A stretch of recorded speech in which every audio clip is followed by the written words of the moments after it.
tie persirengėlių tos vaikštynės per 3 karalius, kadangi visada turi butą užeiti.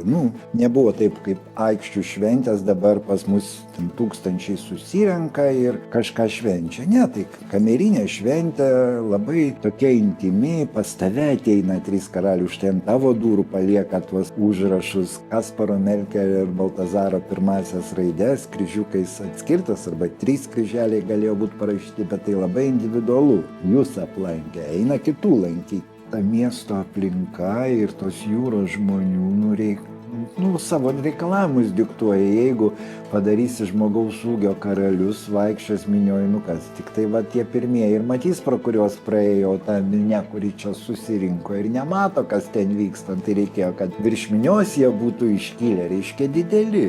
Pirmosios tai buvo praktiškai ant karčių, tik tai figūros siluetas. Pečiai, paskui draperija, ir galva. Nei kalbėjo, nei galėjo gestikuliuoti. Senamiesčio teatre jau buvo padarytos konstrukcijos ant pečių.